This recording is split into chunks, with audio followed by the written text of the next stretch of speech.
Welcome once again. आज हम लोग 9th क्लास के एक चैप्टर की तरफ चलेंगे। चैप्टर का नाम है मैटर इन आवर सराउंडिंग। हम लोग डिस्कस करेंगे कि हमारे सराउंडिंग में, हमारे आसपास में जो मैटर होते हैं वो किस टाइप से सस्टेन करते हैं, क्या होते हैं, क्या उनकी फॉर्म्स होते हैं। ब्रीफ डिस्कशन हम इस चैप्टर में उसके बारे में करने वाले हैं। ठीक है, तो स्टार्ट करते हैं हम लोग हमारा चैप्टर। चैप्टर का नाम है मैटर इन आवर सराउंडिंग।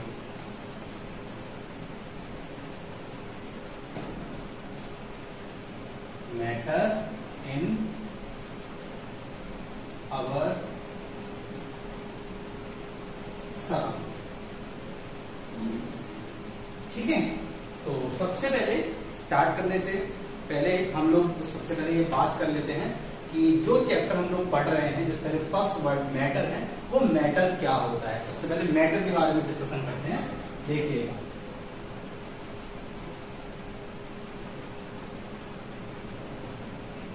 तो देखिए, मैटर इज एनीथिंग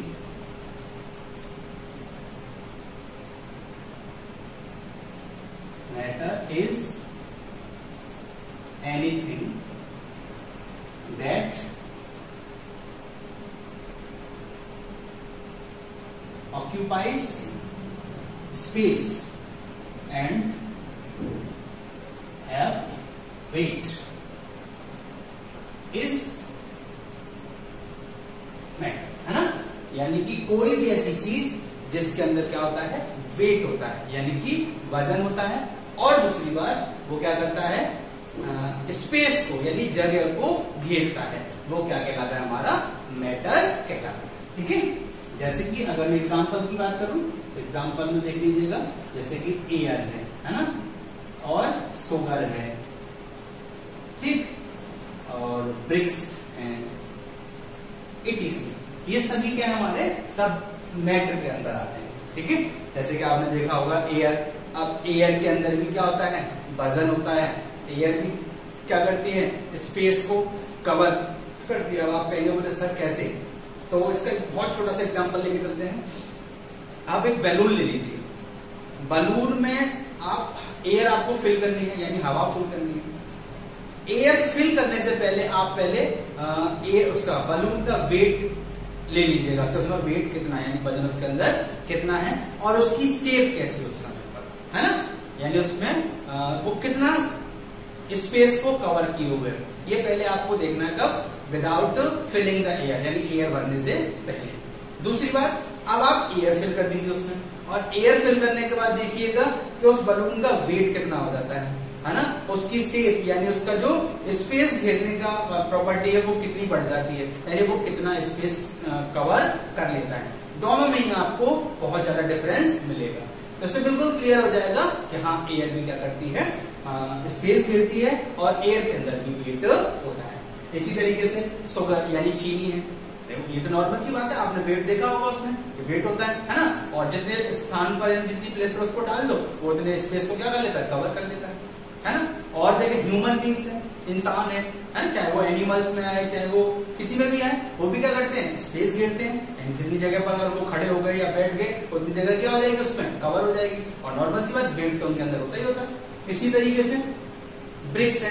तो ये सभी एग्जांपल्स हमारे किसमें आते हैं, मैटर के अंदर आते हैं। ठीक है, तो क्लियर हो गया होगा आपको मैटर। आगे बढ़ते हैं हम लोग।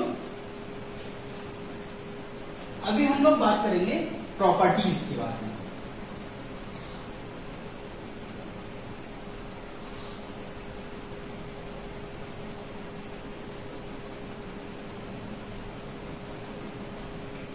कि मैटर के अंदर कौन कौन सी प्रॉपर्टीज होती हैं, कौन कौन सी फंडामेंटल प्रॉपर्टीज मैटर सस्टेन करता है। ठीक है, देखिएगा, number 1, a matter has weight. Matter के अंदर क्या होता है, वेट होता है, यानी वजन होता है। Second, a matter occupies space, वो क्या करता है, जगह घेरता है। A matter is made up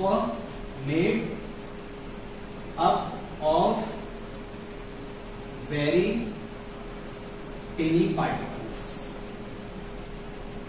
जो मैटर होता है वो छोटे छोटे पार्टिकल से मिलकर बना होता है, ठीक है।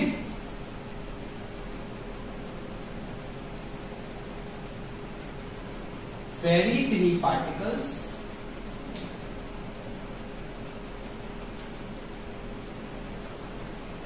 by which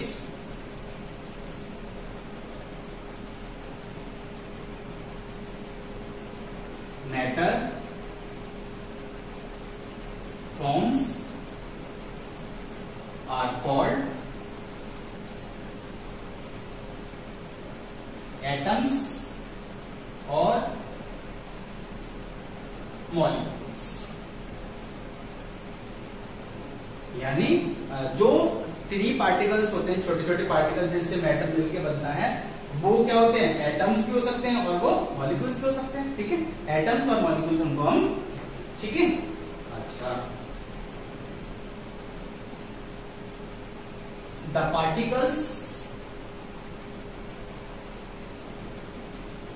in the matter may be in motion और may be stable। यानी जो मैटर होता है, मैटर के अंदर जो पार्टिकल्स हैं वो मूवेबल भी हो सकते हैं, यानी वो मोशन फॉर्म में भी हो सकते हैं, और वो स्टेबल फॉर्म में भी, यानी स्टेबल फॉर्म यानी फिक्स, यानी विदाउट मूवमेंट किए हुए भी हो सकते हैं। दोनों ही फॉर्म में वो आपको मिल सकता है, ठीक है। ये बात क्लियर हो जाएगी। जैसे कि सॉलिड्स होते हैं, सॉलिड्स के अंदर जो पार्टिकल्स होते हैं वो मूवमेंट नहीं करते, अगर करते भी हैं तो बहुत ज्यादा, बहुत कम करते हैं, बहुत कम करते हैं, जिसको हम नेग्लिजिबल भी कहते हैं, उसको हम बिल्कुल नेग्लेक्ट कर देते हैं कि ये मूवमेंट में नहीं है, इसीलिए उसको हम क्या कह सकते हैं कि वो स्टेबल फॉर्म में हो सकता है, ठीक है। तो ये टोटल ओवरऑल 5 प्रॉपर्टीज थी किसकी, मैटर की, ठीक है। चलिए आगे बढ़ते हैं, है ना, क्लासिफिकेशन पर।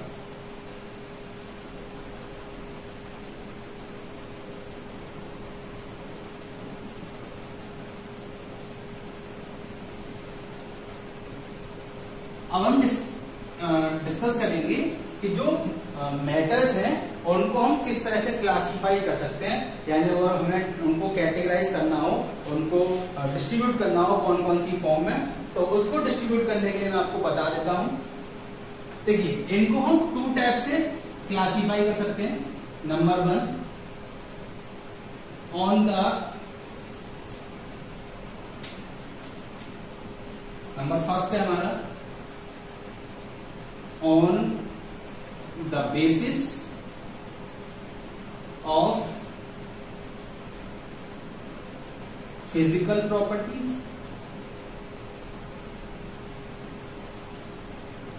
और नंबर 2 है हमारा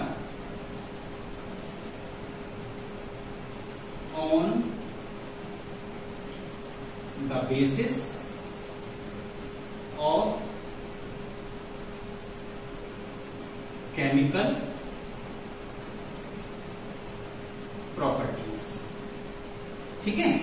फिजिकल प्रॉपर्टीज के बेस पे और केमिकल प्रॉपर्टीज के बेस पे हम इनको क्या कर सकते हैं, 2 टाइप्स, मतलब अलग अलग इनको क्लासिफाई कर सकते हैं कि फिजिकल प्रॉपर्टीज के बेस पर ये कितने टाइप के होंगे, ये कितनी फॉर्म में पाए जाएंगे, और केमिकल प्रॉपर्टीज के बेस पर हम इनको कैसे कैटेगराइज कर सकते हैं। चलिए सबसे पहले मैं बात करूंगा किस पर, on the basis of physical properties, यानी फिजिकल प्रॉपर्टीज के बेस पर किस तरह से इनको हम डिस्ट्रीब्यूट करें। तो चलते हैं, अब हम फर्स्टली बात करेंगे इनको डिस्क्राइब करने के लिए, on the basis of physical properties, है ना, फिजिकल प्रॉपर्टीज के बेस पर। देखिए, फिजिकल प्रॉपर्टीज के बेस पर हम इनको 3 कैटेगरीज में डिवाइड करते हैं। डिस्ट्रीब्यूट करते हैं। फर्स्ट हमारा सॉलिड, सेकंड है लिक्विड और थर्ड आता है हमारा गैस। ठीक है, फर्स्ट सॉलिड है, सेकंड लिक्विड है और थर्ड हमारा गैस है। चलिए सबसे पहले हम बात करेंगे सॉलिड्स के बारे में कि सॉलिड्स क्या होते हैं।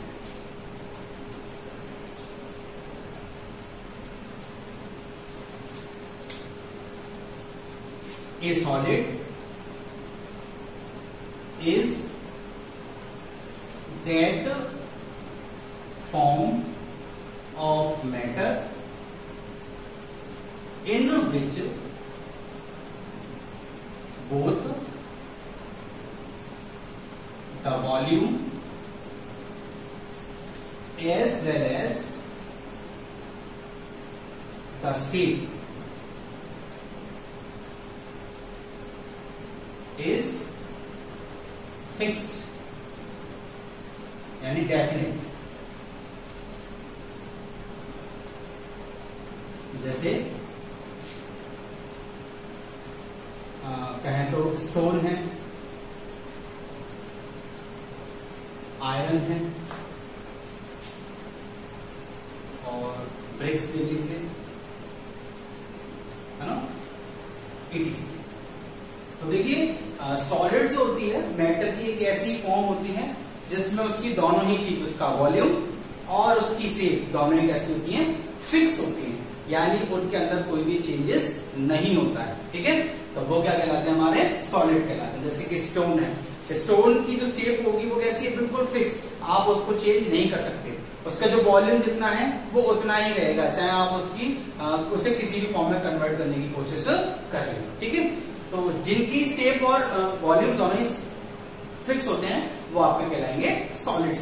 क्या कहलाएंगे, सॉलिड्स। ठीक है, आगे बढ़ते हैं, देखते हैं सॉलिड्स की प्रॉपर्टीज क्या क्या होती हैं, सॉलिड के अंदर क्या क्या प्रॉपर्टीज सस्टेन होती हैं। Properties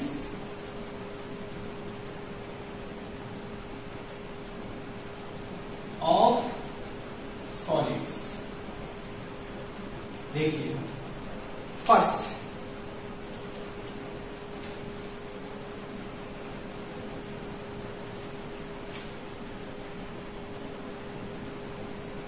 they have fixed shape, यानी इनकी शेप कैसी होती है, फिक्स होती है।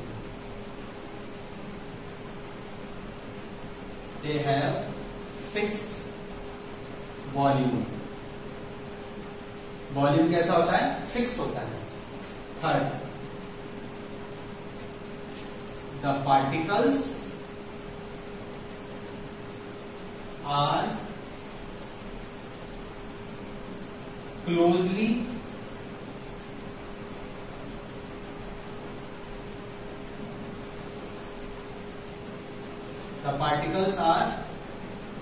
very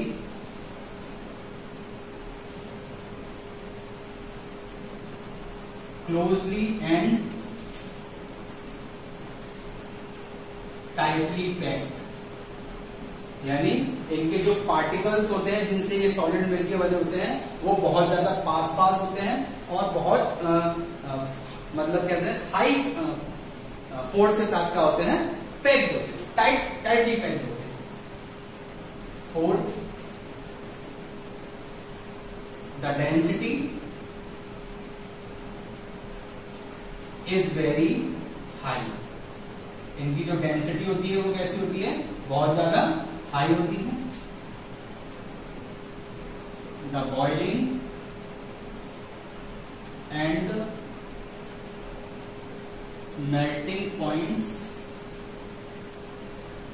आर वेरी हाई, इनके जो बॉइलिंग पॉइंट्स और मेल्टिंग पॉइंट्स होते हैं वो कैसे होते हैं, बहुत ज्यादा हाई होते हैं। मतलब कहने का ये है कि अगर आप उसको मेल्ट करना चाह रहे हैं, पिघलाना चाह रहे हैं या फिर उसको आप बॉईल करना चाह रहे हैं तो उसके लिए आपको इनको बहुत ज्यादा टेम्परेचर देना पड़ेगा। जैसे कि नॉर्मली आप लोग जानते हैं कि जो वाटर होता है, वाटर को लगभग जब हम 100 डिग्री सेल्सियस का टेम्परेचर देते हैं तब वो क्या होने लगता है, बॉयल होने लगता है। तो उसका बॉइलिंग पॉइंट क्या है आपका, 100 डिग्री सेल्सियस है।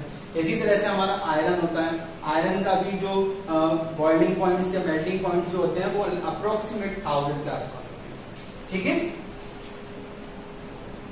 और these are negligible compressible। अब बात आती है कि कंप्रेसिबल क्या होता है। कंप्रेसिबल का मतलब होता है फोर्स लगा के उसकी शेप चेंज करना, है ना, यानी उसको क्या कहते हैं, कंप्रेस करने पर यानी प्रेस दबाने पर उसकी अगर शेप चेंज हो जाए तो वो क्या कहलाता है, कंप्रेसिबल। लेकिन ऐसा सॉलिड्स के अंदर नहीं होता, यानी जब आप इनको प्रेस करेंगे तो इनकी शेप चेंज नहीं होती है, यानी इनके जो इंटरमोलिकुलर फोर्स होता है वो इतना ज्यादा हाई होता है कि इसके पार्टिकल्स में बिल्कुल मूवमेंट होने नहीं देता है, ठीक है। और लास्ट है the diffusion is very slow. जो सॉलिड्स होते हैं, सॉलिड्स के अंदर जो डिफ्यूजन प्रोसेस होती है वो बहुत ही ज्यादा कैसी होती है, स्लो होती है। अब आती बात डिफ्यूजन की, डिफ्यूजन क्या होता है, तो डिफ्यूजन एक ऐसी प्रोसेस होती है जिसमें अगर दो सब्सटेंसों को कांटेक्ट में रख दिया जाए तो क्या होगा, इस सब्सटेंस के पार्टिकल्स इसमें मूव करने लगे और इस सब्सटेंस के पार्टिकल इसमें मूव करने लगे, तो ये जो प्रोसेस कहलाएगी वो आपकी क्या कहलाएगी, डिफ्यूजन। और ये जो डिफ्यूजन प्रोसेस होती है वो सॉलिड्स के अंदर बहुत बहुत बहुत स्लो होती है, या कहते हैं बिल्कुल नेग्लिजिबल होती है, यानी कि इनके मॉलिक्यूल्स यानी इनके जो क्या कहें पार्टिकल्स होते हैं उनके अंदर कोई भी डिफ्यूजन प्रोसेस नहीं होती, या होती है तो वो बहुत ही ज्यादा स्लो, ठीक है। तो यहां तक हम लोगों ने पढ़ लिया मैटर्स क्या होते हैं, मैटर्स की प्रॉपर्टीज क्या क्या होती हैं, और जो है अगर हम क्लासीफाई करें मैटर्स को तो मैटर्स को क्लासीफाई करने के 2 बेसिस मैंने आपको बताया। फर्स्ट बेस हमारा चल रहा है जो फिजिकल प्रॉपर्टीज के बेस पे, और उसमें मैंने आपको सॉलिड बता दिया। इसके अलावा और जिसकी प्रॉपर्टीज हैं वो हम देखेंगे हमारे पार्ट 2 में, जो ये वीडियो है हमारा चैप्टर का, इस चैप्टर की पार्ट 2 की जो वीडियो होगी उसमें हम लोग डिस्कशन करेंगे इसकी अगली प्रॉपर्टीज, जैसे कि लिक्विड है, गैस है, ठीक है। और भी बहुत सारी चीजें हैं जो हम लोग नेक्स्ट वीडियो में डिस्कशन करने वाले हैं। तो जब तक के लिए आप लोग इसको पढ़िएगा, रिवाइज करिएगा। मिलते हैं आप लोगों से नई एक सेकंड वीडियो में इससे आगे की क्लास। धन्यवाद।